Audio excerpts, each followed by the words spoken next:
Dead America. Boise Part 3. By Derek Slayton. Chapter 1. Captain Kersey struggled to pull himself up off the ground of the second-floor classroom. The disorientation from the explosion just below him was difficult for him to shake, but he knew he had to. With a forceful shake of his head, he managed to clear some of the ringing in his ears, willing himself back to his feet. "Wayne, you're a crazy son of a bitch," he muttered, stumbling over to the door of the classroom. He looked out into the darkened hallway and immediately spotted a zombie with its face pressed up against the glass. The captain drew his knife, quickly opening the door. The sudden loss of support sent the creature falling flat on its face, making it an easy kill.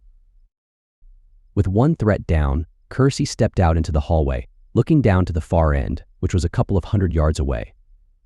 The walls were lined with classrooms on either side, but in the middle to his left was another stairwell.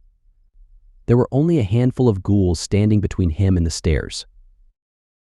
"You need to get up to the third floor, give them one direction to attack from," he thought to himself, though he wasn't completely sold on the idea. Nonetheless, he started moving towards the stairwell, shoving zombies out of the way as he went rather than killing them. Not only did he need the backup against the heavily armed and well-trained trio of militia that were pushing into the building, but he knew that leaving a trail of corpses in his wake would be like dropping breadcrumbs. It took the captain a few moments to reach the stairs, his movements not yet fluid due to the lingering effects from the rocket attack. As he reached the opening, he spotted a few creatures up on the next landing, slowly shambling towards the threshold. Kersey darted to his left, getting them to follow suit. The first zombie stepped over the edge of the landing, falling forward and slamming hard onto the stairs, with the others doing the same. Kersey rushed to his right, giving them space to land harmlessly out of his way as he continued up to the third floor. Upon reaching the third-floor hallway, he looked both ways and saw a dozen creatures in either direction, none of whom were close to him. The ghouls were spread out pretty well, limiting their threat. "Think, man, think. What the hell are you going to do?" he muttered, checking his remaining ammunition. 3 full rifle mags and 2 for the handgun. "Hopefully it's enough to take down these assholes." Kersey continued looking side to side, struggling to figure out where he wanted to take up residence. "If they're coming in where I was, that horde on the first floor is going to force them the same way I came. So if I move down the hall a bit, I'll be able to cover both of their entry points." He looked down the hallway, away from the direction he had come from. With a shrug, he got moving, jogging past a few creatures who were surprised when he rushed by them. The captain stopped 3 classrooms down from the stairwell, looking back and seeing a trio of zombies shambling towards him.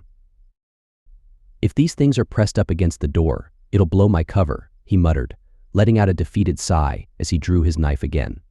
With 3 swift, precise strikes, he dropped the trio of ghouls to the ground. Rather than leave them there, Kersey grabbed the arms of 2 of the creatures and began dragging them to the classroom behind him. With 2 of the bodies hidden, Kersey darted back into the hallway to retrieve the last one. However, he could hear a couple of gunshots going off from the second floor. "Damn it, they're not messing around," he cursed, speeding up as he grabbed the last creature by the arm and pulled it as fast as he could into the classroom. Once inside, he pulled the door mostly closed, leaving a few inches for him to aim his gun through. The ringing in his ears continued to fade, although not fast enough for his liking. Despite the discomfort, he remained focused, his aim trained on the center stairwell. Several more gunshots went off from the second floor, with Kersey doing his best to track where they were coming from. After the next set went off, it was clear they were clearing the entire floor as the noise moved well past the stairwell. "What are you up to, Wayne?" Kersey's mind raced, trying to predict what his adversary was plotting. He knew that the first floor was a no-go, but if they had control of the second floor, then Wayne would be able to flank him by coming up all 3 stairwells at once. "Damn it, that's not good. I need a way out of here," he muttered as the gunshots continued unabated on the second floor, giving him hope that he had a few moments before they moved on his position. "Move, man, move." Kersey finally convinced himself to break away from the door, rushing over to the windows and looking out. "Jesus Christ," he whispered in shock.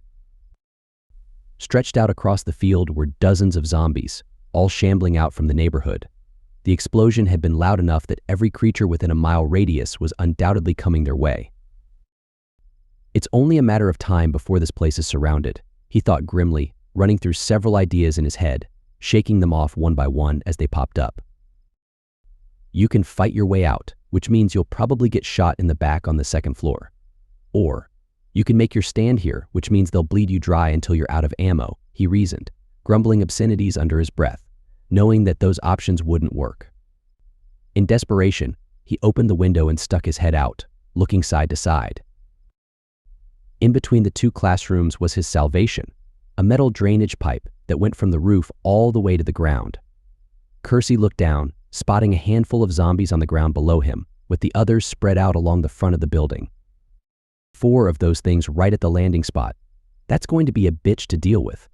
And even if you manage to handle them, you still have to fight your way up the side of the building so you don't get shot, he muttered to himself, letting out a sigh as he tried to convince himself this was the way to go.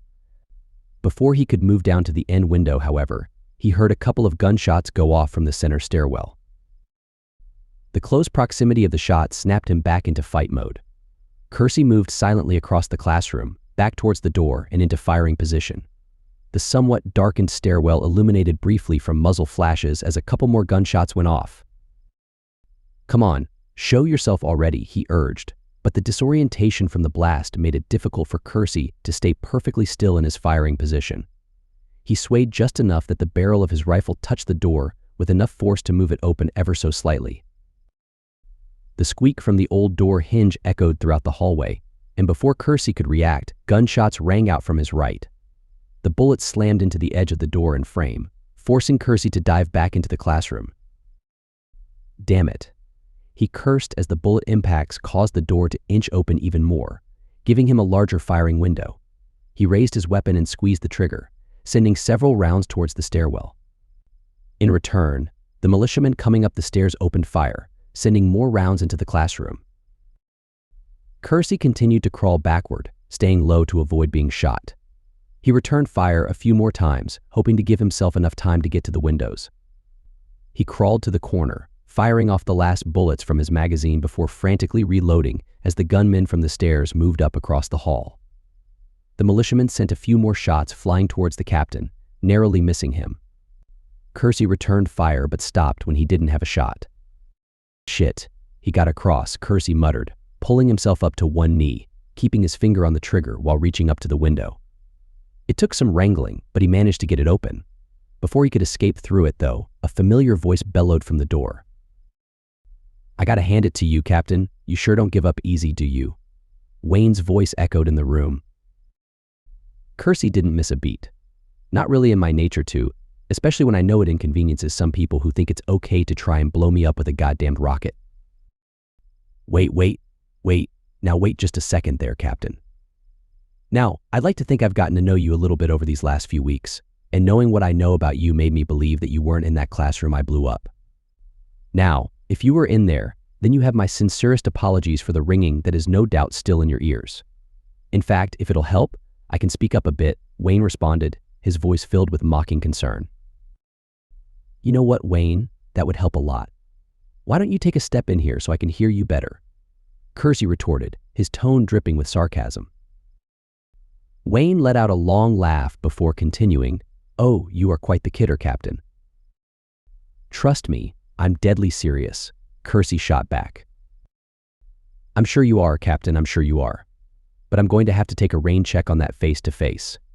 Judging by the tone of your voice, you're more likely to shoot me in the face repeatedly than engage in civil conversation," Wayne replied. "In my defense, it has been a long few weeks dealing with you guys," Kersey admitted. "Now, before you go taking your frustrations out on me, you need to remember that this here situation is one of your own making. We didn't invite you into our little slice of heaven, now did we?" Wayne's tone grew more serious. "Be that as it may, we're here," Kersey countered. "You sure are, and so are we," Wayne agreed. "So what do we do about our current predicament?" Kersey asked. "Well now, Captain, there's a number of ways this can play out. The easiest on all of us would be for you to lay down your gun and saunter on out of that classroom with your hands held high," Wayne suggested. "And then what? A nice comfy cell next to Ted Harris?" Kersey scoffed. Wayne let out an offended gasp before responding, Captain, I can't believe you'd put that kind of evil on me. We may be on opposite sides of this here situation, but I have respect for you, so I can guarantee that I'll give you every professional courtesy. Top-class accommodations, you have my word." Before Kersey could answer, he could hear one of the militiamen in the hallway raising his voice to Wayne. Despite the raised voice, Kersey couldn't understand what was being said, but he could hear Wayne raising his voice too. The confrontation between the two militiamen went on for several moments, with the heat level rising the longer it continued.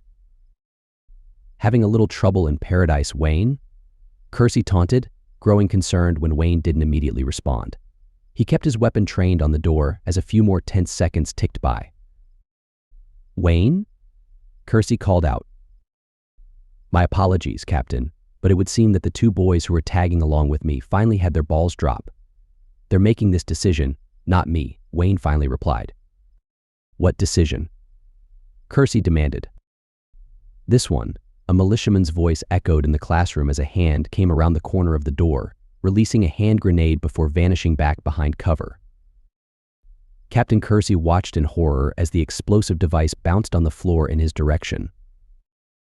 Oh my God.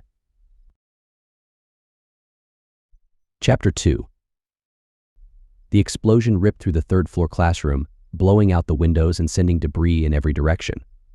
Wayne and the two militiamen had stood on the other side of the wall as fragments of desks flew out through the door. Once the dust had settled, Wayne looked over at the two men who were on the other side of the door, his aviator sunglasses still affixed to his face. Despite not seeing his eyes, the two men knew he was glaring at them. Wayne's tone was much more serious than the almost playful one he had been using with Captain Kersey. "What in the hell are you looking at me for?" he demanded. "Just waiting on you to give the order," one of the militiamen replied. "Oh, you're waiting on me to give the order? I thought you were past the orders stage of this outing," Wayne retorted, "given how you just threatened me and tossed a hand grenade in there against my orders."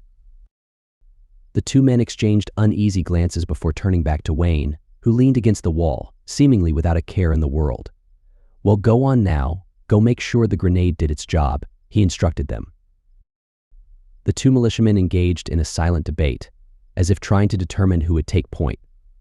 Ultimately, the man who had thrown the grenade was nominated. "I'll cover the back wall, you cover left," he said. The other man nodded as the two of them burst into the room, performing a quick sweep. A light haze hung in the air, but the breeze coming in from the windows helped to push it out. The leader motioned for the other man to move over to the wall toward the coat closet as he made his way to the windows. The militiaman moved tentatively toward the wall with the coat closet, expecting Kersey to jump out at any moment. When the leader accidentally kicked a broken desk, the man inadvertently fired his assault rifle into the closet. "What in the hell are you doing, man?" the other militiaman exclaimed. The gunman nodded apologetically before moving over to the door, taking a crouched position as he grabbed the knob and turned it. With a forceful pull, he swung the door open, relieved to see nothing but coats hanging inside. "We're clear over here," the militiaman reported. The leader nodded before approaching the corner of the room, where a significant amount of debris was piled up. He kept his rifle aimed at it, fully expecting Kersey's body to be covered by the rubble. The militiaman reached down, grabbing a large piece of desk and flinging it backward, revealing nothing but more debris and a mangled assault rifle. "What in the hell? Where did he go?" the militiaman asked, looking back at his partner, who was at the front of the classroom. With a subtle nod, the man motioned toward the window. The leader considered it for a moment before shaking his head. "I'd rather have a 3-story drop than face a grenade too," he muttered. The leader walked over to the window, stepping over the debris on the ground, and stuck his head out without a care in the world. "What in the hell?" he repeated, his confusion growing as he looked down to see nothing but a dozen zombies staring up at him. "Howdy, asshole," Kersey's voice startled the militiaman. He turned to his left just in time to see the captain pulling the trigger on his handgun twice. The bullets tore through the back shoulder of the militiaman, causing him to go limp from the pain rocketing through his body. Kersey was firmly attached to the drainage pipe, gripping it tightly with one hand while reaching down with his gun hand to grab the wounded militiaman by his vest and yank him out of the window. The man let out a scream as he plummeted to the ground below. Kersey stole a glance down, watching as the militiaman crushed a couple of zombies. Seconds later, the man vanished beneath a mob of rotting flesh, his muffled screams filling the air. His yells were quickly drowned out by the gunfire coming from inside the classroom as the other militiamen opened fire, sending several panicked shots through the window as he retreated back to the hallway. Captain Kersey moved back over just enough so that he had a shot toward the door, firing several times at the fleeing man. Most of the bullets struck the door and wall, but one found its target, square in the middle of the man's back. Unfortunately for Kersey, the man's vest was more than up to the task of stopping a handgun round. "He's at least going to remember me," Kersey muttered. Kersey looked down, relieved to see that the zombies on the ground directly below him were now focused on feasting on the fallen militiamen. As he began to descend, gunshots ripped through the window, forcing him to go faster than he wanted. His feet bounded off the bricks as he slid down the pole. Within seconds, he reached the grass, his momentum nearly shredding his knees, but miraculously they held together. Before he could start running, several gunshots erupted from above, the bullets slamming into the ground beside him. Kersey looked back up to the third-floor classroom, firing off a handful of shots at the militiamen, forcing him back inside the classroom and giving him an opportunity to run. The captain moved with haste along the side of the building, but quickly realized he wasn't going to get very far. The explosion and gunshots had done a great job of drawing in every distracted zombie. 10 yards ahead of him was a pack of ghouls half a dozen strong. Another 10 yards beyond them was a horde too many to count. "Well, now what?" Kersey muttered, with only seconds to decide on a course of action. He looked out toward the field. Initially, he knew it would be risky due to the potential of militia gunfire, but now the route was all but closed off as hundreds of ghouls shambled in from the neighborhood and downtown area just beyond it.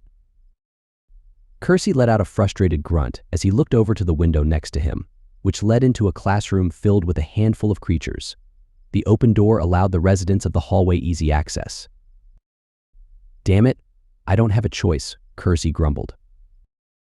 He raised his handgun and fired a few rounds through the glass, hitting the closest zombie in the head in the process. "Here we go again," he muttered, pulling himself in through the window as the zombies along the building closed the gap. Kersey felt their fingertips on his boots as he cleared the entrance, falling to the floor.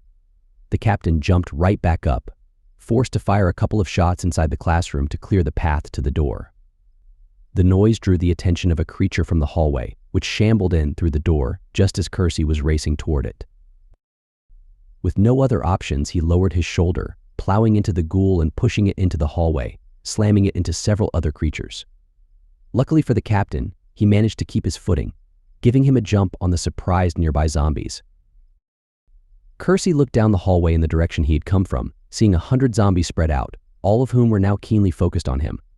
"Well, that's not going to work," he muttered, turning and beginning to run down the short hallway, which led to an open area. As he emerged into the open space, he saw that it was a cafeteria, and it had been the scene of a horrific battle months earlier. A lot of the tables and chairs were overturned and knocked out of place, bloodstains permeating throughout the space. To the right was the kitchen area, with swinging silver-colored doors leading into it. On the left were several sets of double doors that led into the gym.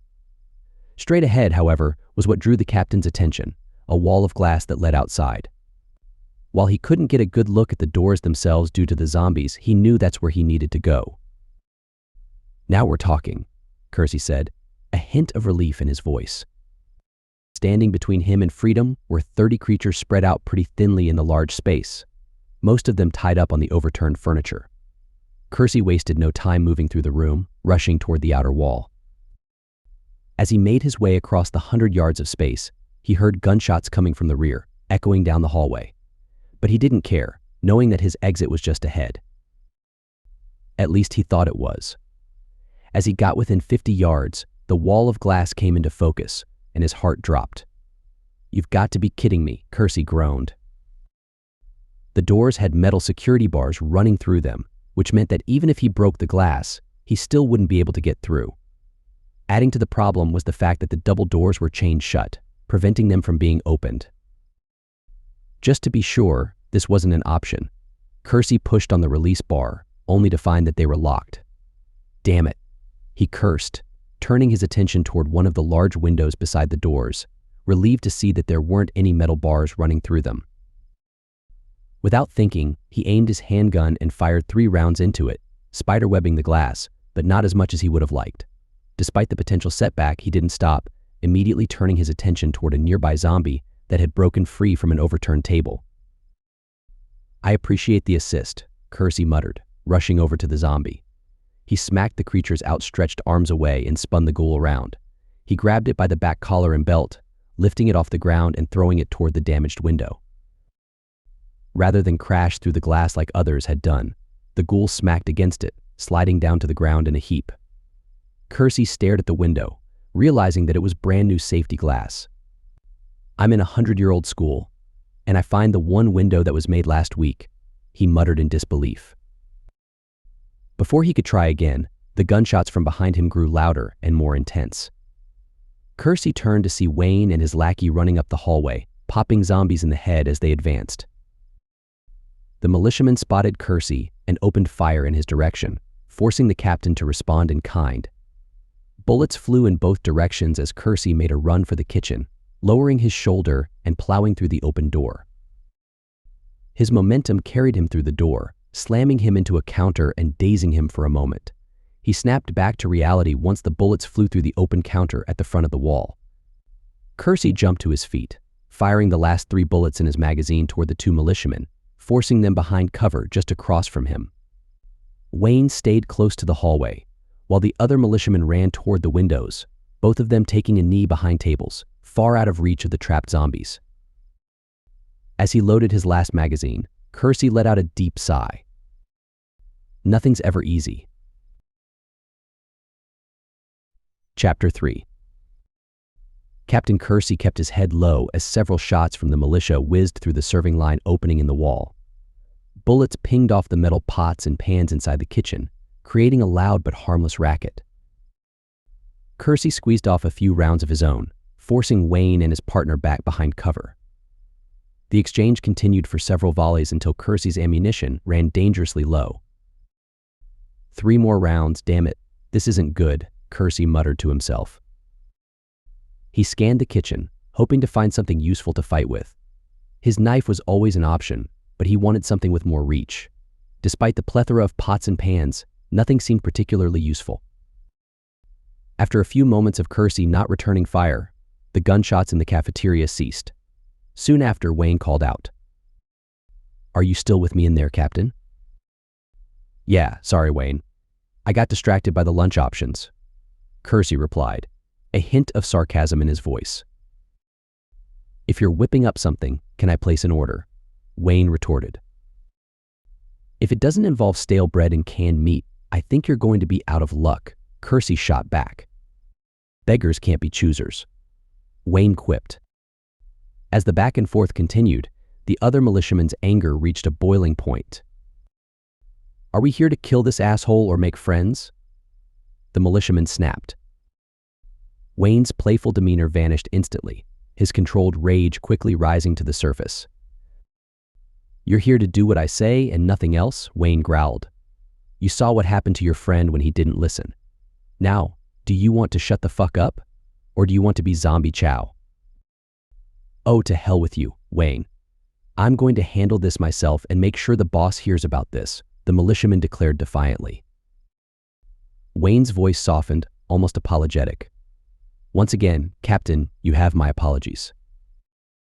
Kersey peeked out from his cover, spotting Wayne shrugging his shoulders and adjusting his aim down the hall towards the zombie mob that was shambling in his direction. Wayne fired off a few shots, taking down some ghouls while completely ignoring him. Kersey stayed low as he moved along the wall, trying to get a better vantage point to see what the militiaman was doing. But when he looked in that direction, he couldn't locate him. "Where in the hell did you go?" Kersey whispered to himself, continuing to scan the far side of the cafeteria. Finally, he noticed that the handful of trapped zombies nearby were all looking in the same direction, towards some overturned tables close to a set of double doors. Kersey raised his handgun, aiming it directly at the tables, hoping his hunch was right. "Come on, show yourself, asshole," he murmured. Kersey didn't have to wait long. The militiaman soon stepped out from behind cover, a rocket launcher in hand. "Jesus Christ," Kersey exclaimed. He adjusted his aim and quickly fired off the final 3 shots from his handgun. Much to his relief, the bullets found their mark, 2 center mass and 1 hitting the man in the shoulder. The impact sent the militiaman falling backward, his limp arm flailing from the pain. As the man fell, his trigger finger tightened, firing off the rocket that had been intended for Kersey. The rocket slammed into the double doors, creating a massive explosion that rocked the building. Debris and smoke filled the air, making it difficult to see more than a couple of feet. Despite the lack of visibility, Kersey could hear a chorus of excited moans coming from the gym. "I gotta get the hell out of here," Kersey muttered. He couldn't see just how many zombies had been freed from the gym, but given the volume of moans, he knew it was more than he wanted to deal with. The captain rushed back to the swinging door, plowing through it while drawing his knife. The dust and smoke were so thick that he couldn't see what was in front of him, and it was only when a zombie reached out and touched his shoulder that he reacted. With a forceful backswing, Kersey caught the zombie in the side of the head with his knife. As he yanked it out, he could hear the moans of several zombies coming up from the hallway. He debated where to go, wondering if the blast had damaged the windows enough for him to break through. However, he decided against it and began running toward the classrooms. Kersey kept his momentum up as he pushed his way through the smoky cloud, plowing through a couple of ghouls in the process. As he continued on, the smoke began to clear, allowing him to see a small army of creatures 10 yards ahead of him. Before he could plot a course through them, something violently slammed into him from the side. Kersey's ribs cracked as he was driven into the ground. He instinctively rolled over, using the momentum to throw his attacker off. Despite the pain, Kersey pulled himself to his feet, getting his knife into an attacking position, fearful that it was a runner who had pulled him to the ground. Much to his dismay, the reality was far worse. Wayne stood a couple of yards away, his rifle aimed directly at Kersey's head. A brief standoff ensued, with the excited moans of the undead bellowing from all around them. "Now you weren't going to leave without saying goodbye, were you, Captain?" Wayne asked, a smirk playing on his lips. "To be honest, I was kind of thinking of it," Kersey admitted. "It's okay, I understand, and I don't take it personally," Wayne said with a shrug. "That's twice today that somebody's tried to blow you up. If I were in your shoes, I'd probably want to get out of here too.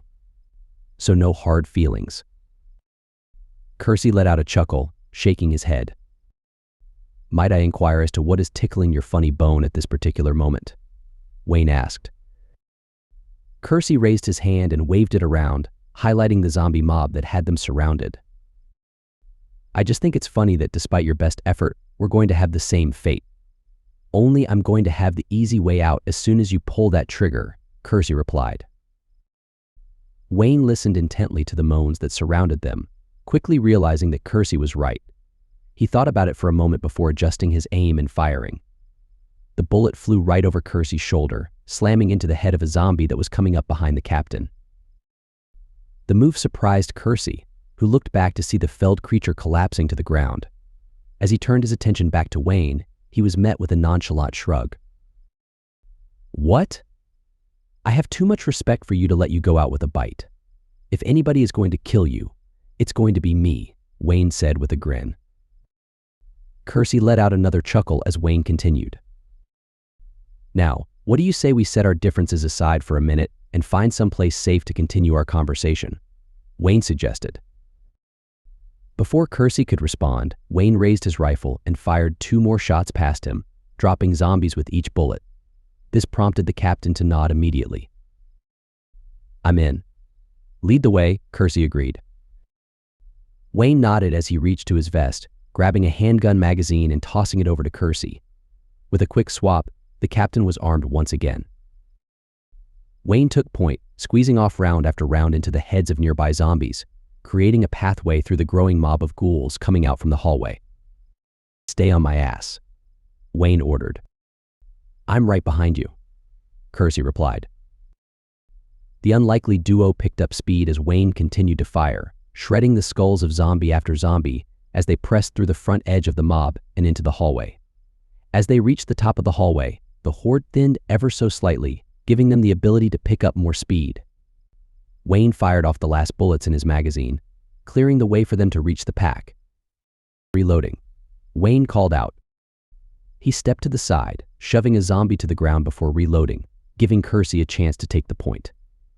As soon as Kersey got past his new partner, he fired his handgun several times, dropping a handful of creatures in the process. As he continued firing, Kersey looked past the next group of creatures in an attempt to figure out where to go. The only open door on the left was the one he had come through, but far too many zombies were in the doorway. On the right, most of the doors were shut, except for one that was 20 yards away. Unlike the other classroom, this one had no zombies pouring out of it. Classroom on the right. Kersey shouted, "Get us there." Wayne urged. Kersey nodded as he continued firing, clearing out the next few creatures as Wayne came up beside him. As the militiaman fired his assault rifle, Kersey stepped back, allowing him to take the point. While he couldn't see Wayne's face, Kersey was convinced the man was laughing like a maniac during the onslaught. All Kersey could do was shake his head and continue following him. Wayne fired several more rounds into the heads of zombies just in front of the classroom, clearing the way for them to get inside. He darted inside first, immediately spotting a trio of creatures on the far side of the room. "Hello, boys," Wayne yelled as he casually walked across the room, pulling out his handgun and executing the creatures one by one at near point-blank range. As he cleared the space, Kersey grabbed hold of the door to slam it shut. However, several creatures managed to stick their arms through the opening before he could. "I need some help over here," Kersey shouted. Wayne turned around to see the situation, casually walking over to the door while slinging his rifle back into firing position. As soon as he arrived, he stuck his rifle into the opening and opened fire, emptying the rest of the magazine into the mob. The torrent of bullets was more than enough to clear the threshold and allow Kersey to slam the door shut. "Get the other side of the bookcase," Kersey instructed. Wayne nodded, following the captain's lead as they grabbed a heavy wooden bookcase and dragged it across the floor. Once it was in place in front of the door, both men breathed a sigh of relief. "That should hold them," Kersey said, wiping the sweat from his brow. "We better hope so, because I think we're stuck here for a while," Wayne remarked, pointing to the windows, which had a mob of zombies pressed up against them. Kersey sighed as he walked over to the window, standing on his toes to look out over the mob. Behind the front edge were hundreds more zombies within 50 yards of the school. "Well, we're not getting out this way," Kersey said, his voice tinged with frustration. Kersey's heart sank as he heard the clatter of an empty magazine hitting the ground. He didn't turn around as a fresh one was slammed into the rifle, a round chambered. "So it's like that, huh?" Kersey asked, his tone wary. "Like what?" Wayne replied innocently. Kersey slowly turned around, watching Wayne hop up onto the teacher's desk while setting his rifle down on top of it. It took the militiaman a few seconds to figure out what Kersey was thinking, prompting a boisterous laugh from him. "Oh, the reloading. You think I'm going to go through all that with you and then shoot you in the back? Come on, Captain, don't do me like that. You should know by now I'm not going to pull a weak-ass move like that," Wayne said, shaking his head in disbelief. Kersey let his guard down, nodding toward the militiaman.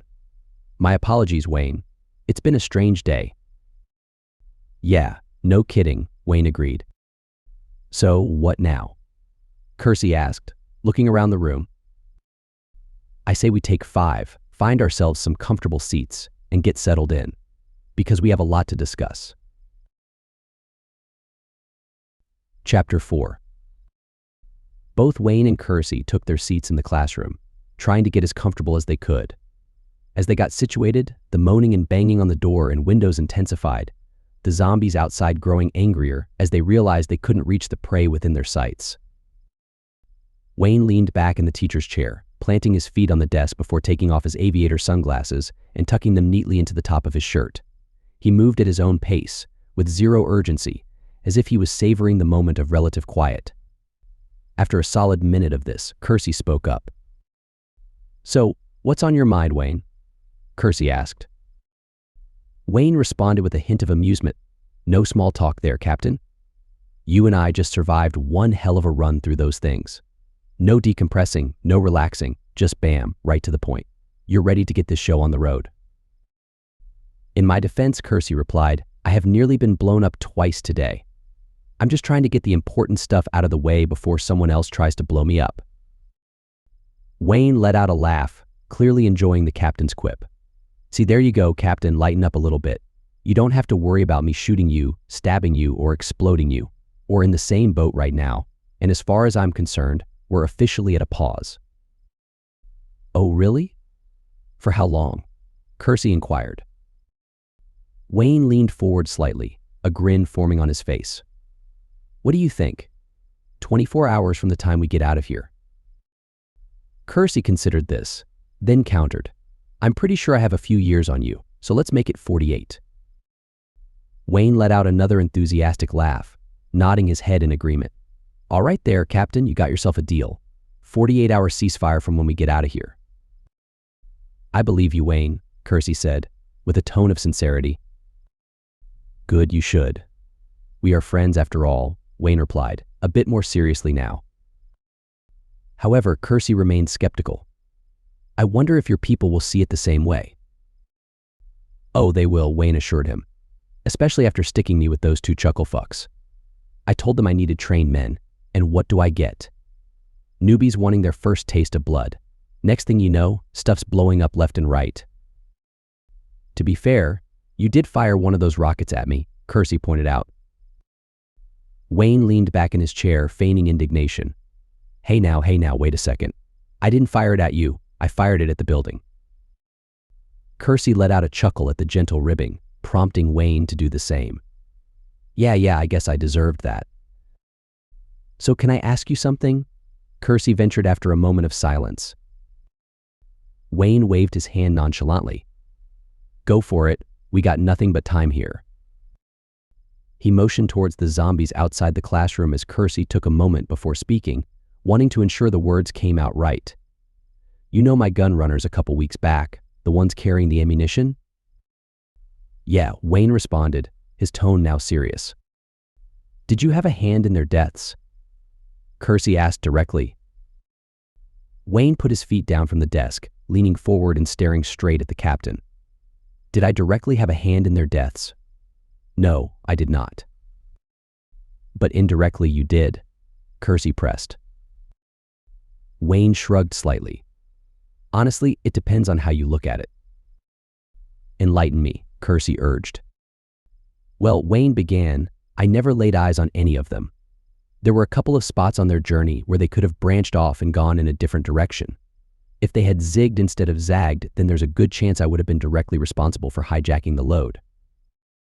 "But not killing them?" Kersey asked, his voice tinged with curiosity.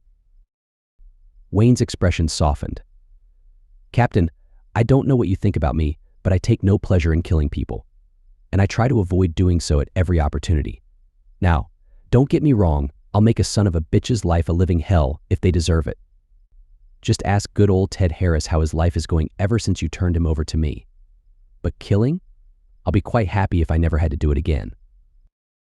Kersey's brow furrowed as he questioned, "Then why in the hell have you spent the day shooting at me and my men?" Wayne's gaze hardened as he replied, "Because just like you, I have my orders." "Secure the Chosen's warehouse?" Kersey guessed. "Yep," Wayne confirmed. "Whether we like it or not, our higher-ups want bullets and lots of them, and we're the ones they sent out to make it happen. My hope was that once you saw you were surrounded, you'd surrender and I could trade you for the warehouse, but instead, I get to hang out with you for a while." "It could be worse," Kersey said dryly. "You could be like your men out there who became zombie chow." Wayne chuckled as he nodded in agreement. "Okay, so my turn to ask you something." Kersey raised an eyebrow. "I wasn't aware we were playing 20 questions. Well, Wayne smirked. "It's either we get to know each other, or we see if they have some board games on the shelves." Kersey allowed a small smile. "A game could be fun, but go ahead, ask your question." Wayne inclined his head slightly. "I appreciate that. So my question is, how in the hell did you find this warehouse?" "Because my boys have been looking for it for weeks." Kersey sat up and leaned forward, clearly confused by the question. "What do you mean, how did we find it? You mean this wasn't a trap?" "A trap? Of course not, Captain," Wayne replied, his voice genuinely surprised. I just told you that I'm not a fan of running around and killing people, so why would I set a trap for you? Hell, why would I set a trap for you at the place I was looking for? My mission is the ammunition, not your head on a pike. Kersey sat back in his chair, going deep into thought for several moments before breaking out into laughter, confusing Wayne.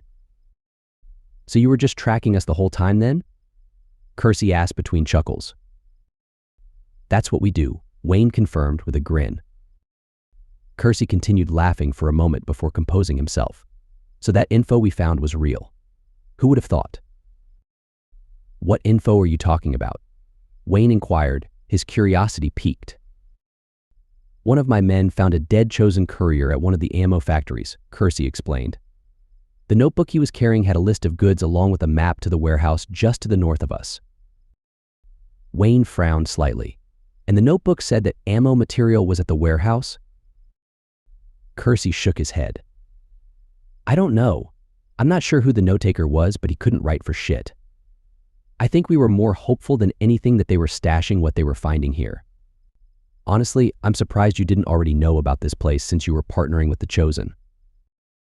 I really wouldn't call it partnering, Wayne replied, his tone dismissive. It was more along the lines of we tolerated their existence because they kept watch over the factories. Kersey looked thoughtful for a moment. It seems like that might have been a priority for you guys. I'm surprised you would have delegated it.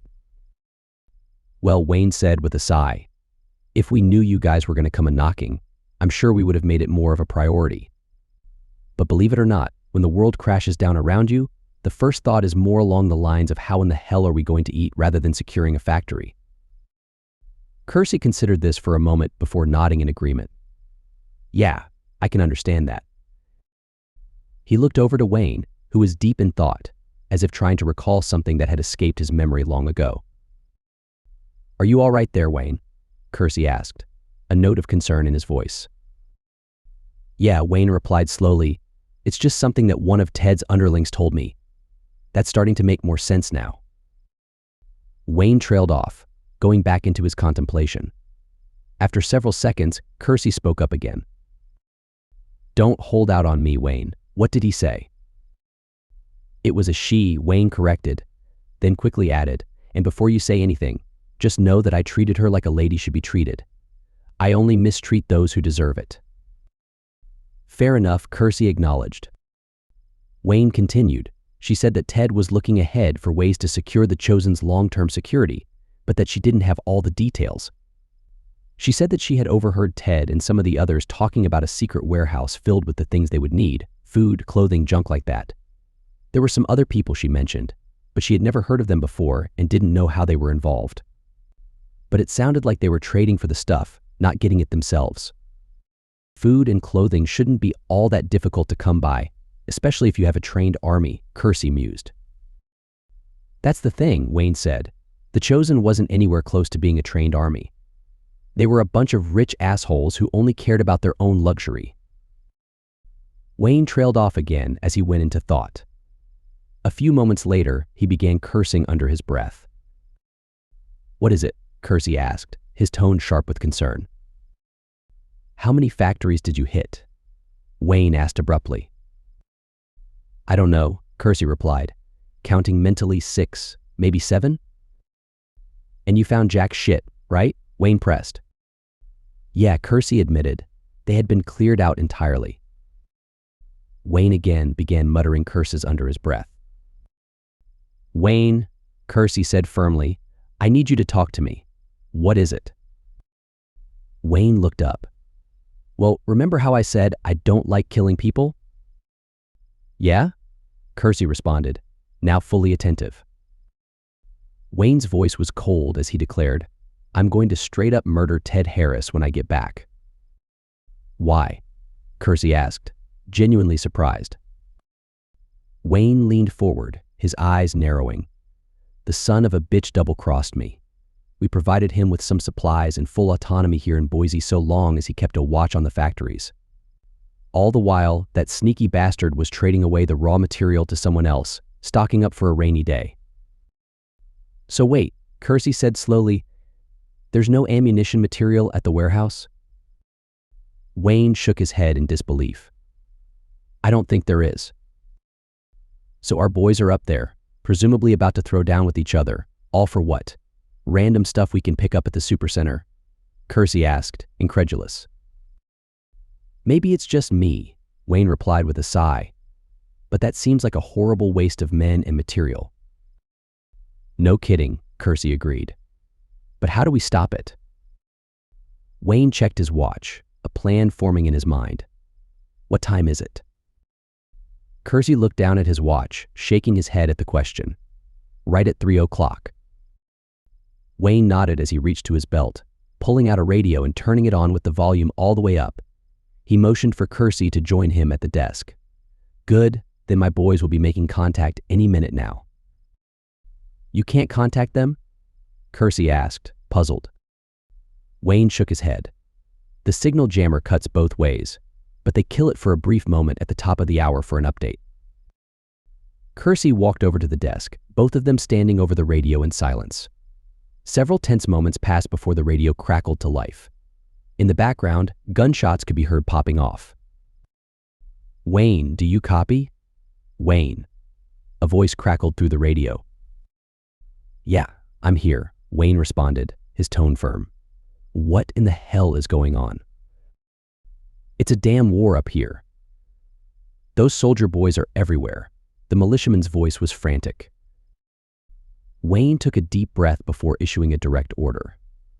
I need you to listen to me and do exactly as I say. Stop shooting. Are you crazy? The militiaman exclaimed. Just do it. And make sure that jammer is cut off, Wayne instructed calmly. The militiaman hesitated for a moment, clearly thinking the order over before speaking again. Okay, I'll tell everybody. Good, Wayne replied, a hint of relief in his voice. Once things settle down, get your ass back to the radio, because we have a situation down here. Chapter 5. 30 minutes earlier, Bretts and Wade sped down the street in their stolen SUV, weaving between the zombies that had shambled out into the road. Do you know where you're going? Wade asked, glancing over at Bretts. Vaguely, Bretts replied. I'm going to go a few more blocks up, then turn to the north. That works for me, Wade said, turning his attention to their weapons. He loaded both assault rifles with fresh magazines, checking the half-empty ones for their capacity. You've got 12 in your last mag, Wade noted, handing the rifle back to Bretts. Good to know, Bretts responded, his focus on the road ahead. He finally made the turn towards the north, speeding along the mostly empty street. They got half a mile up before they could see the outer edges of the warehouse district. Far to the right lay the factory, the towers sticking high into the sky. That looks like the place, Wade observed, leaning forward in his seat. Brett suddenly slammed on the brakes well before reaching the district, confusing Wade. What the hell, man? Wade exclaimed, looking over at Bretts. Look ahead, Bretts instructed. Wade did as he was told, spotting a small horde of creatures pressed up against a chain-link fence at the top of the road. The two men stared at it for a few moments, weighing their options. We can go around it and see if there's another way inside, Wade said. Bretts thought about it for a moment before shaking his head. I don't think that's a good idea. There's a huge horde of those things coming in from the east, which means if the militia is going to be rolling out of here, it's going to be to the west. Wade considered this, then proposed, at least get close enough for me to get a bird's eye view and see if there's another way in that's a little less zombie infested. Bretts looked down the street, spotting a 2-story building a few blocks up. Up on the left, will that work?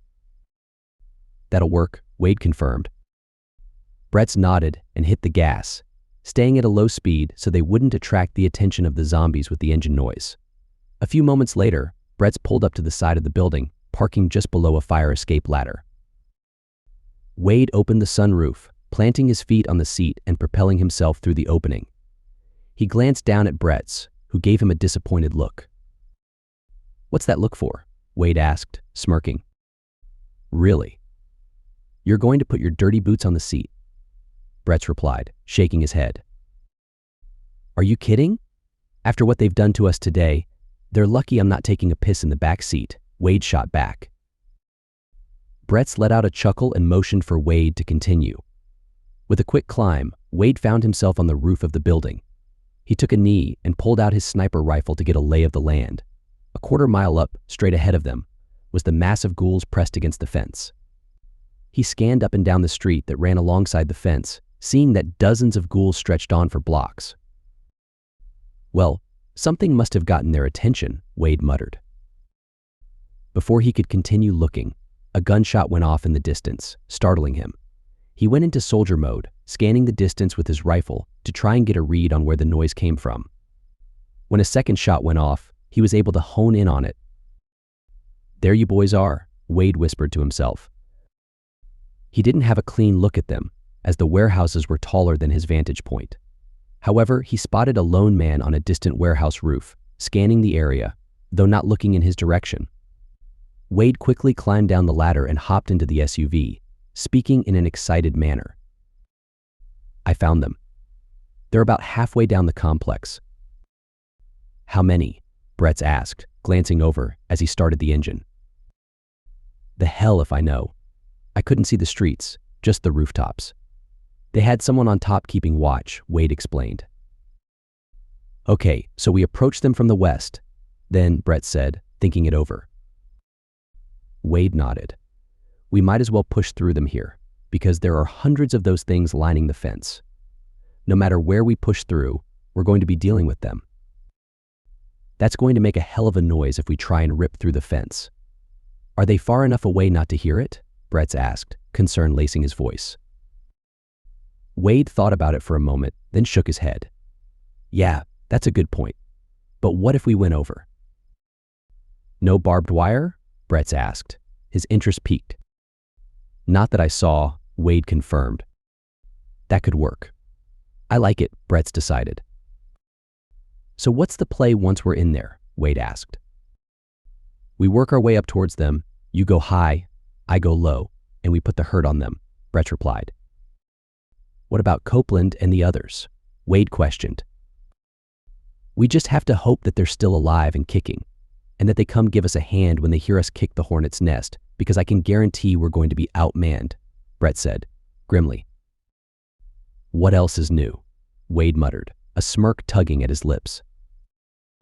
Bretz let out a laugh as he put the SUV into gear and began driving slowly towards the fence. He stayed on the left side of the road, swinging wide as they reached the end of the street, so that they could come up flush against the fence. The zombies by the fence turned their attention towards the vehicle, the low rumble of the engine acting like a siren's call to them. The ghouls smacked their hands on the windows as Bretz gently pushed them aside, stopping just a few inches away from the fence. "Okay, let's move," Bretz instructed. The two soldiers climbed out of the sunroof, both of them aiming their weapons towards the nearby street on the other side of the fence, just in case someone came by. "I think we're clear." "Get over to the other side," Bretz ordered. Wade nodded and did as instructed, slinging his rifle over his shoulder before hopping the fence. As soon as his feet hit the pavement on the other side, he went into sentry mode. A few seconds later, Bretz joined him, and the two began moving up the back side of the warehouse. The route to the first parked transfer truck was clear, nothing but open pavement for 30 yards. The two soldiers paused for a brief moment at the front of it, looking around it to the next part of the lot. A dozen zombies shambled about, all of whom had their backs turned to the duo as they moved towards the gunfire that was occasionally going off in the distance. Past them were a smattering of zombies scattered around the lot. However, it was hard to tell their numbers much further out. "What do you think? Push through them?" Wade asked. "How far up was their sniper?" Bretz inquired, glancing at Wade. "At least 4 warehouses up, maybe 5. "It was hard to tell," Wade replied. "Okay, yeah, let's push through them. We'll get 2 more warehouses up and figure out a way inside," Bretz decided, nodding. Wade nodded as he pulled out his knife, Corporal Bretz doing the same, both men ready for the run. Bretz led them out from behind cover, immediately breaking into a hard run, making sure his footsteps were heard by the creatures ahead. Several of them turned their attention towards the soldiers, but the duo was moving too quickly for the clumsy ghouls to grasp them as they rushed by.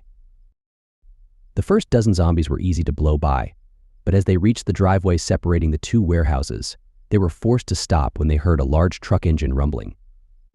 Brett grabbed Wade by the shirt and dragged him towards the wall, stopping a few yards shy of it when they knew they were out of sight. The corporal took a half step up, positioning himself so that he could see around the corner into the street. Several moments passed before a lone moving truck drove by them with only a driver in the cab.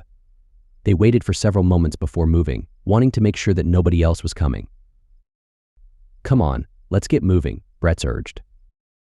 Both men broke from cover, again picking up speed as they darted across the open space between the buildings. A dozen of the creatures across the way took notice and shambled in their direction. Brett dodged the outstretched arms of a couple of them but quickly found himself boxed in.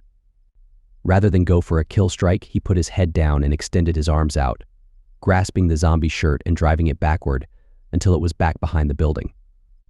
With a forceful shove, he sent the creature tumbling to the ground, the back of its head smacking hard on the pavement, ending its unlife. Meanwhile, Wade was ducking and darting around the outstretched hands of the zombies. One creature reached out for him, and the sniper grasped it by the wrist and flung it by him, crashing into a trio of other nearby ghouls. The two men continued running, getting most of the way up the backside of the warehouse before stopping in a clearing. The fence to their right stopped, allowing dozens of zombies to pour in from the area to the south. The path forward was clogged with creatures, so many that the men knew they weren't going to be able to push their way through.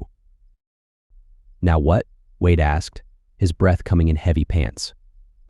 "Corner of the next building," Brett responded, pointing to the next warehouse, which had a wide-open bay door that was raised off the ground. "Good enough for me," Wade agreed. The two men pumped their legs hard and picked up as much speed as they could as they crossed the side street. Several zombies moaned in excitement at the sight of them, alerting more of their comrades to the presence of a fresh meal. The soldiers paid them no attention. Their entire focus was on the open bay door that was getting closer with every step. Within moments, they were at the building, both of them jumping up and managing to pull themselves into the bay just before the rotting hands of the undead arrived. Wade got to his feet first, pulling out his flashlight and doing a quick sweep of the shadowed area near the open door. He spotted a lone creature a few yards away, which was easily dispatched with a knife strike to the head. "Are we clear?" Brett asked from behind him. "We are, for the moment," Wade confirmed. "Come on, let's get to the other side and see if we have an angle on the militia," Brett instructed. The two men moved swiftly through the rows of boxes and goods, not bothering to check what was in them. A few moments later, they found themselves on an empty wall that had no bay doors, just stacks of boxes stretching on for as far as they could see. "Well, at least they're not going to surprise us," Wade muttered. The two soldiers walked along the darkened corridor, shining their lights against the wall, hoping to find a door. It wasn't until they were at the far corner of the building that they spotted one that wasn't completely blocked off. Brett stepped up to the door, giving Wade a nod before opening it up. The corporal moved it a couple of inches, just wide enough for the two of them to look down the street. At the warehouse caddy corner to them, they saw a hive of activity. A large moving truck was parked against a warehouse, and a dozen men could be seen inside the open bay doors loading boxes onto it. On the street were a couple of guards, one of whom took aim and fired a shot into the head of a zombie that had emerged from around a building. They studied the scene for several moments before Brett pulled the door shut. "We found what we were looking for. Now let's take the fight to them." Chapter 6. Corporal Brett and Wade stared out the door toward the warehouse caddy corner from them, studying the movement of the militia as they loaded the truck with goods. "So how do you want to do this?" Wade asked. Brett looked back into the densely packed warehouse where they were taking refuge. The boxes were stacked high on numerous metal racks that stretched on into the darkness. The skylights above provided a little light, but not enough to fully illuminate the space. "We're going to pull them in here and play a little cat and mouse," Brett replied. "There's enough hiding spots in here that we'll actually have a chance against their numbers." Wade looked up toward the top of the building, spotting a catwalk that ran across the middle of the structure and stretched out to the exterior walls. "I'm pretty sure I can do some damage up top," Wade said, nodding toward the catwalk. "Draw their attention so you can get the drop on them." "Might as well go ahead and take out their man on the roof too," Brett suggested. "It should make it easier for the cavalry to reach us." "So what's the signal?" Wade asked. Bretz looked down at his watch, seeing that it was 2:40. "We strike at 2:45, Bretz answered. "I better get a move on then," Wade said, the two soldiers exchanging a fist bump before Wade took off running down the darkened warehouse in search of the ladder up to the catwalk. It took a solid minute of running for him to reach the exterior wall and spot the ladder. With a quick climb, he reached the catwalk, taking a brief moment to look out over the warehouse as he walked toward the short ladder leading to the roof hatch. The beams of light were minimal, creating dozens of shadow-filled hiding spots nestled between the aisles of boxes. "This is going to be the worst game of hide-and-seek ever," Wade muttered to himself as he reached the ladder, pausing at the hatch for a moment before opening it up as gently as he could to avoid alerting the rival gunman. After the hatch landed softly, he climbed the final few rungs, crawling out onto the rooftop. Wade found himself in the middle of the building, giving him a good vantage point to scan the other rooftops. Despite the strong militia presence across the street, the only threat he saw was the lone gunman standing guard above his comrades. Wade quietly unslung his sniper rifle, swinging it around and getting it set up in front of him. Once it was ready, he glanced down at his watch. 2 minutes until it's time to rock and roll, he whispered to himself, peering through his scope and lining up his target just across the way. The militia gunman paced back and forth on the rooftop, his attention focused on the street below him, completely unaware that his life was 90 seconds away from being ended. "That's it. Just keep on pacing, my man," Wade whispered. "I can see that boredom on your face, but don't worry, it's not going to be that way much longer." He glanced at his watch, seeing that it was 1 minute to go. He began his breathing exercises to steady himself, locking into battle mode as he kept the countdown going in his mind. 30 more seconds, Wade counted down, but he was snapped out of the moment as a bullet struck the rooftop a few yards away from him. "What the hell?" Wade cursed, instinctively rolling away from his position, fully expecting another shot to come, but none did. He scanned the other rooftops for shooters but spotted nobody. In the distance, the faint echo of a rifle firing reached his ears, drawing his attention toward the ammunition factory at the far end of the complex.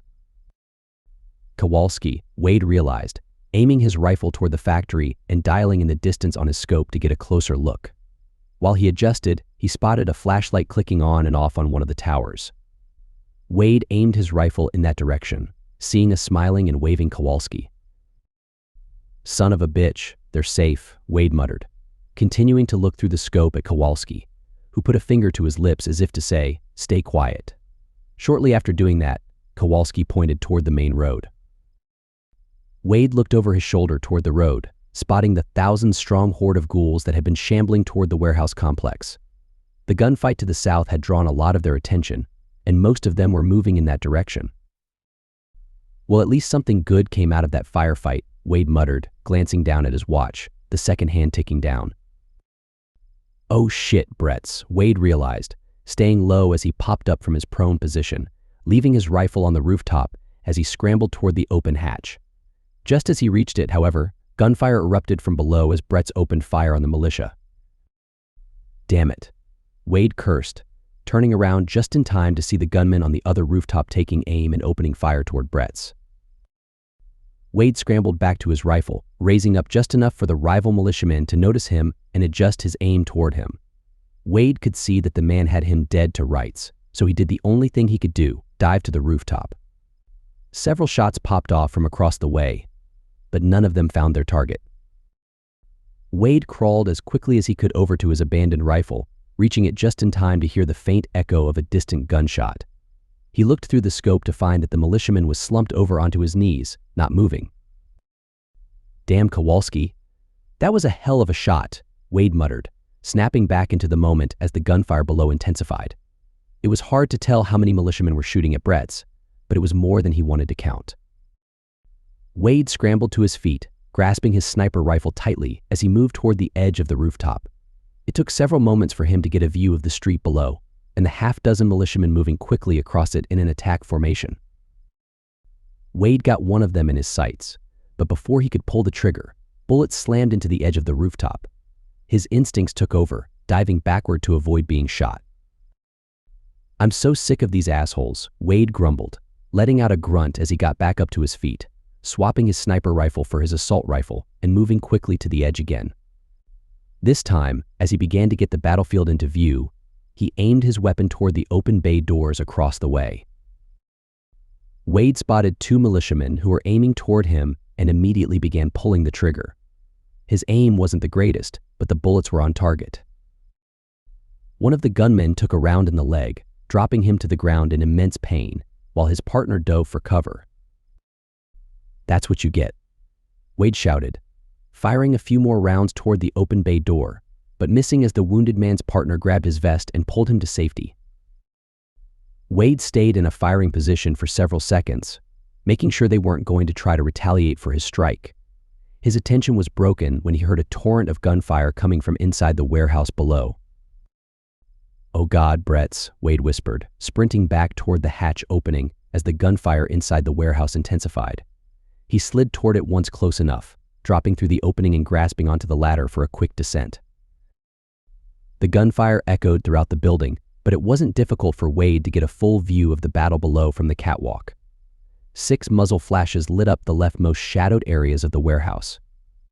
They were split up into 3 teams of 2, popping off at random intervals, all of them focused on a spot near the center of the building. Wade's concern mounted as the gunfight seemed to be going in one direction, with no return fire coming from Bretts. "Come on, man. Where are you?" Wade muttered. A moment later, his wish was granted as Bretts opened fire from a flanking position. He unloaded half a magazine into one of the teams, which could only respond with a handful of shots. The return fire seemed panicked, as the muzzle flashes flailed about rather than being focused on the corporal. Wade focused on the other 2 teams, willing his eyes to adjust to the darker interior of the building so he could spot them. He aimed his assault rifle in the general direction of where he thought the teams would be, and was rewarded when one of them stepped into a beam of daylight. Wade opened fire, sending several rounds toward the team. From that distance and height difference, it was difficult to be on target, but he got close enough to get their attention. "Yeah, I'm up here, assholes," Wade shouted, watching as one of the militiamen fell to the ground, wounded, while his partner returned fire. Most of the bullets missed badly, but a handful of them smacked into the catwalk, forcing Wade to move. While the militiaman continued concentrating his fire on the catwalk, the other unwounded team below joined in the fray, sending a torrent of bullets toward the running sniper. "Jesus Christ," Wade cursed, reaching the next intersection on the catwalk and turning toward the rear wall of the building in an attempt to put some distance between him and the militia below. Much to his relief, the stacks of boxes on the racks provided him with a little cover, cutting off the angle they had. Wade retreated into the shadows against the wall, slapping a fresh magazine into his assault rifle and waiting for another target to emerge. Come on, who wants some?" Wade muttered under his breath, continuing to lie in wait. However, before someone stepped into the light, gunfire erupted from outside. A smile crept across his face when he heard it. "It's about damn time," Copeland, Wade muttered, staying in position for a few more moments, wanting to make sure the fight inside didn't flare up again. After feeling confident that the battle was exclusively outside, Wade got up and ran toward the ladder to the roof. Ascending it quickly, Wade got topside, readying his assault rifle as he moved toward the edge of the building. Before he could join the fight, however, the gunshots below fell silent. "Damn boys, you didn't save any for me," Wade muttered, moving cautiously up to the edge of the building, looking down and seeing a lone militiaman stepping out from the warehouse across the street, his hands raised in the air. "What the hell? They're surrendering," Wade muttered, continuing to stare in disbelief at the scene unfolding below, trying to make sense of it all. A moment later, his communicator clicked back to life. "Okay, men. I need you to listen to me very carefully," Kersey's voice crackled over the radio. "I've negotiated a ceasefire with the militia, so there is to be no more fighting with them." Before Wade could respond, Sergeant Copeland's voice boomed over the radio. "Captain, with all due respect, we're going to need a little more of an explanation. Because they've been trying to kill us all day long," Copeland said. "I understand, Sergeant," Kersey replied, "but right now there are more pressing matters that need to be dealt with." "Such as?" Copeland asked. Well, for starters, the warehouse isn't going to have any of the ammunition components we need, so there's nothing worth dying over, Kersey explained. That's good enough for me, Copeland said. I'll get the men, and we'll meet you back at base. There's more, Kersey added. Wayne and I are currently trapped in a classroom and are completely surrounded by zombies. So if we're ever going to get out of here, you're going to have to work with them. Copeland let out a deep sigh as he looked across the street toward the lone surrendering militiaman, who had the same expression on his face that the sergeant did. It looks like you just got the same news I did. Chapter 7. The mood was tense as the soldiers and militia stared each other down. Sergeant Copeland held his gaze on his counterpart, who stood 30 yards ahead of him, neither man moving from their position. Copeland didn't break eye contact as his communicator activated. Sarge, this can't be real, can it? Johnson's voice crackled through the device. Yeah, surely Wayne has taken the cap hostage, right? Baker chimed in, his tone uncertain. I think it's legit, Copeland replied. If it wasn't, I don't think their man would have come out without his gun. Hey, Sarge, I think they're legit, Wade's voice added. I have eyes on their men inside the warehouse to your right, and their rifles are slung over their shoulders. Wade, is that you? Where in the hell are you? Copeland asked, still scanning the area. Look up and to your left, Wade instructed. Copeland glanced away from the militiaman for a split second, spotting the waving Wade on top of the warehouse. Good of you to join us. Is anybody with you? Copeland inquired. Just Brett's, but I don't know if he's okay. There was a nasty firefight going on inside the warehouse, Wade responded. I appreciate the concern, Wade, Brett's voice cut in, slightly strained. Corporal, Jesus Christ, it's good to hear your voice. Are you okay? Wade asked, relief evident in his tone. Got grazed, and I'm going to be black and blue from falling off a damn box. But other than that, I'm okay, Brett assured him. So how do you want to play it, Sarge? Johnson asked, his voice steady. Copeland thought about it for a moment, staring down his militia counterpart before scanning the open bay doors of the warehouses, not seeing any of the others. Sit tight until you see them starting to come out from cover, Copeland instructed. Match whatever energy they're bringing. Copy that, Baker confirmed. Copeland slung his rifle over his shoulder and took a couple of steps forward, watching as his counterpart did the same. Both men stopped when they were 10 yards away from each other. I'm Sergeant Copeland, Copeland began, his voice calm. And based on that disappointed look on your face, I'm going to assume you got the same message I just got. The name's Tyler, and yeah, I did, the militiaman replied. It would seem as though our respective commanders are taking some downtime together and want us to work together in order to get them out. That's what I hear too, Copeland acknowledged. I think this goes without saying, but I'm not exactly a fan of this arrangement, Tyler remarked, his voice tight with frustration. That makes two of us, Copeland agreed. But it is what it is. So why don't you have your men come out with their weapons down, and I'll have mine do the same, Tyler proposed. Just so that we have an understanding, my man up top there, he will disarm, but he's going to do it last, Copeland stated firmly. Tyler looked up to the rooftop, spotting a playfully waving Wade. He then glanced over to the other building's rooftop, hoping to see his own gunman, but let out a deep sigh when nobody came to the edge. Is my man dead? Tyler asked, a grim expression on his face. Let's find out, Copeland suggested. He reached up and clicked on his communicator. Wade, is their man on the rooftop dead? I'm pretty sure he is, Wade responded. He hasn't moved much ever since Kowalski put a round in him. Copeland shook his head in amazement, muttering under his breath. That boy is one hell of a shot. He looked back over to Tyler, who appeared to already know the answer. My man took him out, Copeland informed him. I see. It seems like you've done that to a number of my men today, Tyler replied, his tone laced with bitterness. We weren't the ones firing first, or setting off explosions, Copeland countered. Yeah, fair enough. But from here on out, we need some strict ground rules, or else this has the potential to get really ugly, Tyler warned. Agreed. Did you have something in mind? Copeland asked, curious. We talk out the plan right here, right now. Once we're in agreement, we stay separated, play our parts, get our men out, and go our separate ways. Does that sound good to you? Tyler proposed. All except one thing, Copeland replied. And what's that? Tyler asked, narrowing his eyes. I want integrated groups. We swap our second in command and one more, Copeland suggested. Now why in the hell would you want to stack that much kindling beside a live fire? Tyler questioned, incredulous. Because it guarantees that nobody is going to open fire on the other group, or try and send some explosives in our direction, Copeland explained. Tyler contemplated for a moment before reluctantly nodding in agreement. Okay, fine, we'll do it your way. Tyler reached up to his communicator, clicking it on. All right, boys, weapons down and come out slow. He raised his hands up, motioning toward the two warehouses where 10 men emerged.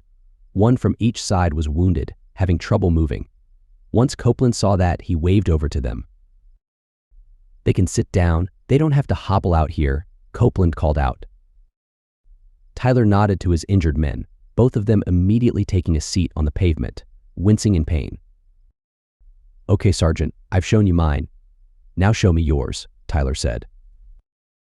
All right, everybody come out nice and slow. Wade, once everybody's out here, I want you to start climbing down, Copeland instructed. Copy that, Sarge, Wade confirmed. As Copeland's men came out from their hiding spots, Kowalski's voice suddenly crackled over the comms. Sarge, we have a major problem, Kowalski announced. Copeland tensed up as he responded, his eyes darting around the area looking for threats. Is it an ambush? No, it's worse, Kowalski replied, his voice grave. Jesus. What is it? Copeland asked, his heart pounding. You know that mob that was heading this way but got distracted by the gunfire down south? Kowalski began. Yeah, what about it? Copeland asked, his anxiety rising. Well, this firefight got their attention, Kowalski informed him. Damn it, Copeland cursed under his breath. Tyler could see Copeland talking into his communicator, becoming more agitated during the conversation. Is there something you want to share with me, Sergeant? Tyler inquired. Copeland didn't hesitate, talking softly to Kowalski before addressing Tyler directly. Kowalski, go to Open Channel 12. Copy that, Kowalski replied. I need you and your men to change over to Open Channel 12, Copeland instructed Tyler. What for? Tyler asked. I have a sniper in the tower back there, and we all have a major problem, Copeland explained. Tyler hesitated for a moment before looking around at his men. Do as he says, he ordered. The men nodded as they switched to the open channel. All right, Kowalski, you're on the air with everyone, Copeland said. Okay, gentlemen, we have ourselves a situation brewing to the south of us, Kowalski began. When we came in from the east, we inadvertently drew the attention of a few thousand of those things. They were distracted and wandering away from us before the latest incredibly loud disagreement, and now they're shambling up to us. How long until they're on us? Copeland asked. 20 minutes at the most, Kowalski estimated. I don't know what the problem is. We can be long gone by then, Tyler interjected, his tone dismissive. Well, it's a big problem, new guy, Kowalski shot back. The name's Tyler, Tyler corrected him. Good for you. So let me ask you, Tyler, do you have a plan on how to get our bosses out of their situation? Kowalski asked. I have some thoughts, Tyler replied. Do those thoughts involve shooting or blowing something up? Kowalski inquired. Damn straight they do, Tyler confirmed. That's what I figured. So here's the problem. If your first plan fails or stretches on too long, then we're all going to have a two-front war on our hands. Because from my vantage point, there's not much standing in that mob's way other than grass and some empty neighborhood streets, Kowalski explained. Tyler begrudgingly nodded in agreement with Kowalski's assessment. All right, Mr. Smart Guy, you seem to have all the answers, so what do we do about it? We need a couple of men to stay behind to keep the mob's attention, Kowalski suggested. You seem eager to volunteer for that death run of a mission, Tyler remarked.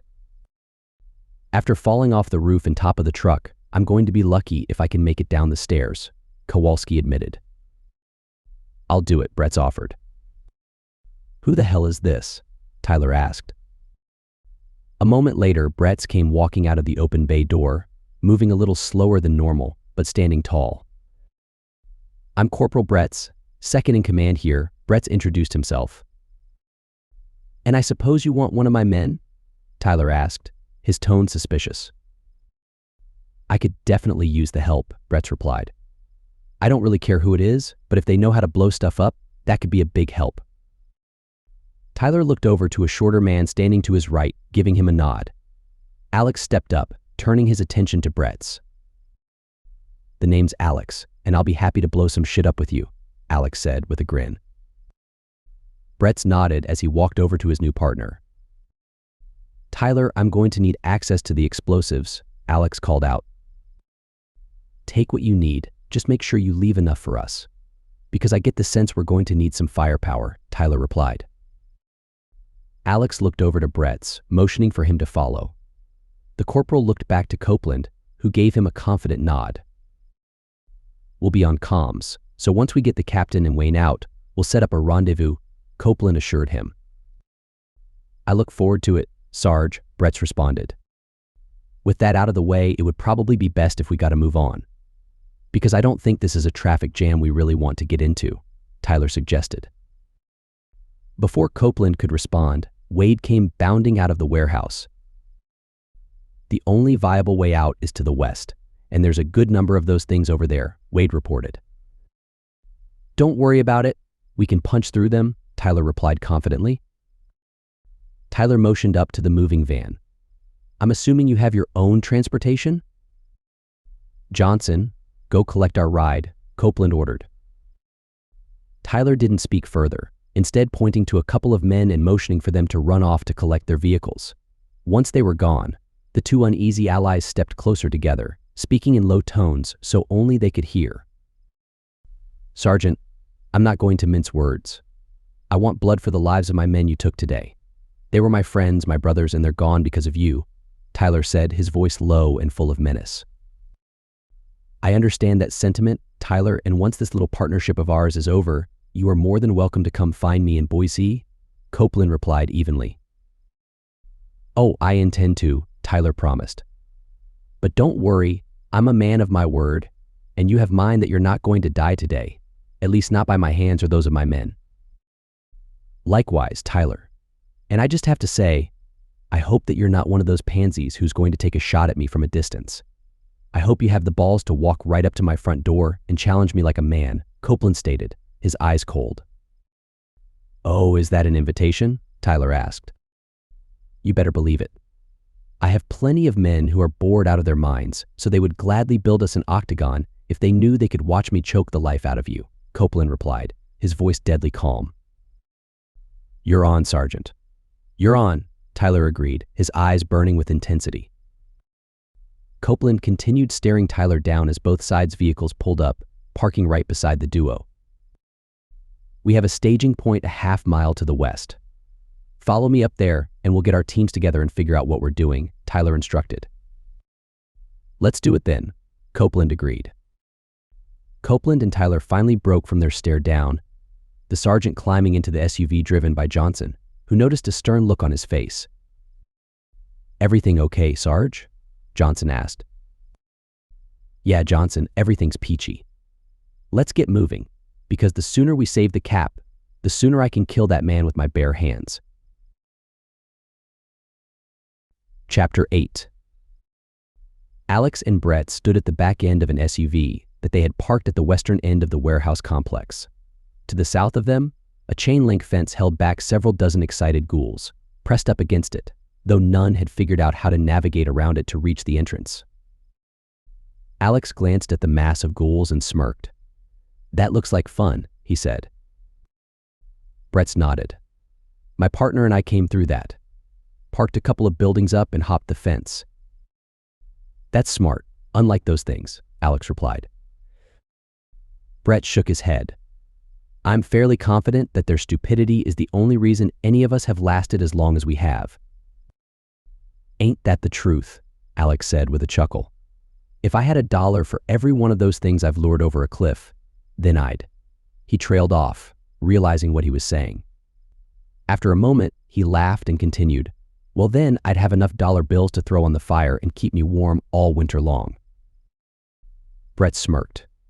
As a career military man, I can safely say that I've never experienced that level of warmth. Alex let out a laugh, nodding along with the corporal. I know that pain all too well. So you served? Brett asked. 3 tours in the sandbox, Alex replied, his voice tinged with the weight of experience. I was planning on doing a 4th when the universe had other ideas. He lifted his shirt, revealing a maze of scars on his torso. Brett winced in sympathy at the sight. Nothing like a sandbox souvenir to change your plans, Brett remarked. Alex chuckled, then turned his attention to the back of the SUV, popping open the hatch to reveal a treasure trove of goods. 2 boxes of magazines sat there, stacked high with rifle and handgun ammunition. Beside them was a small bag filled with explosives. Brett reached in and pulled one out, letting out an impressed whistle. Where in the hell did you boys get C4? Brett asked, eyes wide. Now, Corporal, Alex said with a teasing grin. I can't be giving away all of our secrets now. He grabbed the block of explosives from Brett and tossed it back into the bag before slinging it over his shoulder. He then motioned toward the ammunition. I'm stocked up, so take whatever you need. And don't be shy, because the last thing I want is the man watching my back to run out of bullets. Brett raised an eyebrow.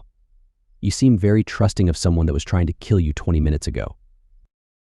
Alex shrugged, watching Brett stock up on magazines. Unlike Tyler, I haven't completely lost my faith in humanity, so I'm banking on the fact that you're an honorable man who keeps his word.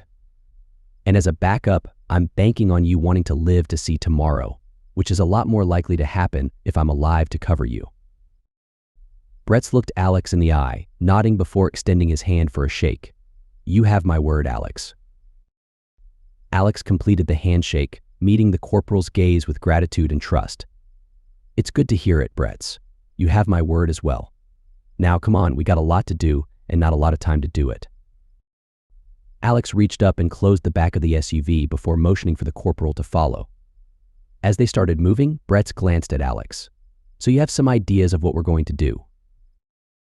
There's a lot of natural gas in this part of the world, Alex replied, his mind already working through the details.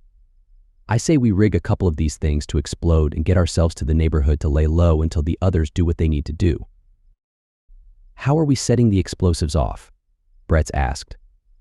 Remote detonation. We sprung for the high-end stuff, so we're good within half a mile, Alex said confidently. That works for me, Brett agreed. Which one do you want to hit first? Alex glanced down at his watch, noting that they still had 10 minutes before the front edge of the mob would be at the perimeter of the warehouse district. If we double time it, we should be able to get a few warehouses down and get it rigged. Why not just set these up and call it a day? Brett asked, curious about Alex's plan. These things love following sound, Alex explained. So I figure we can set one down here to the west and give them some time to wander down here, then set off the one to the east and let them wander back from where they came from. Does that sound good to you? Brett nodded. That works for me. Good, let's double time it then, Alex said, picking up the pace. The 2 men rushed down the main road that cut through the heart of the district. It took a few minutes before they arrived at the warehouse, where all the goods had been stored. Alex slowed down as they approached. I think if we get one more up, that should do. Brett nodded in agreement, pointing to the partially looted warehouse. Did you guys find anything good in there? Just basic stuff like food and things to keep people warm through the winter, Alex replied casually. Brett gave him a skeptical look. Come on, it had to be more than that. I saw a couple of trucks filled with stuff roll out of here, and I wasn't here that long. Alex shrugged. I don't know what to tell you, Brett. It was just food and winter stuff. I'm still skeptical, Brett muttered. Alex stopped and turned to face Brett, his expression serious. How many people are you responsible for? Brett blinked, taken aback by the sudden change in tone. I'm sorry?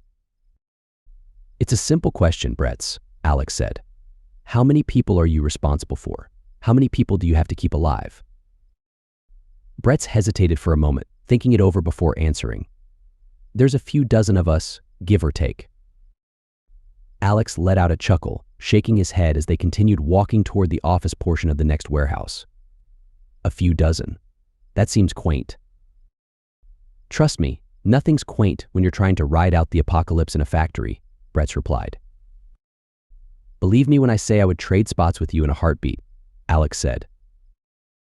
Brett frowned. Why would you do that? How many people are you responsible for? 437, Alex answered, his voice heavy with the weight of responsibility. And that's just the civilians. Brett stopped dead in his tracks, staring at Alex in shock.